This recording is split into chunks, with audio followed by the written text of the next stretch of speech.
Welcome to the Renaissance English History Podcast, Tudor Minute, your mostly daily dose of all things Tudor and medieval related in England. So, one of my favorite ways to look at history is through the music that was being sung and played both popularly and in churches at the time period. And one recording that epitomizes much of the social change that was going on in England during the mid-16th century is this recording of the Matthew Parker Psalter. So I want to talk about that. That's my daughter, if you hear her sometimes. When Henry VIII died, England was leaning towards becoming a more Protestant country, though Henry himself actually never wavered from a lot of the very core Catholic beliefs. For example, the miracle of the true presence of the host during communion. If you denied that the bread and the water were actually the body and blood of Christ, the bread and the wine were the body and blood of Christ, you could be burned for being a heretic. So that was something that was never wavered from. And also, having the Bible in Latin was something that there were some early experiments, but by the time Henry died, the Bible was still in Latin. So even though composers started setting texts from the Book of Psalms to music, it was in Latin and people wouldn't have been able to understand it. But by the 1560s, under Elizabeth, the time seemed right to start translating the Psalms into English, and the Archbishop of Canterbury, Matthew Parker, did just that, translating the Psalter in 1567.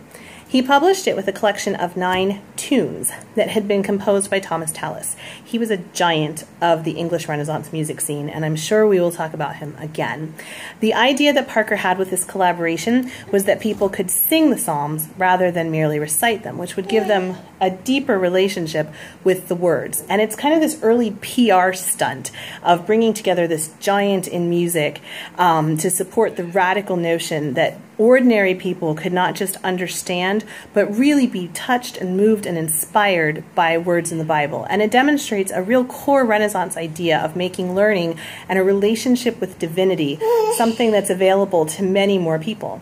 So the Cardinals Music, which is an early music vocal ensemble based in the UK, has a recording of the complete Psalms, and lots of groups have recorded individual ones, and I will stick a link up on YouTube. And if you want to learn more about this kind of music, I also have a Spotify playlist on my website. You've got marker all over your face. So go to englandcast.com, http://www.englandcast.com, or you can also go to facebook.com/englandcast. There's Spotify playlists. You know you want to listen, right? Right, Hannah? Don't they want to listen? No, don't say no. They do.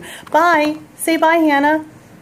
Bye. And you can subscribe to the Renaissance English History Podcast in iTunes or Stitcher or your podcast subscription service of choice. Have a great day.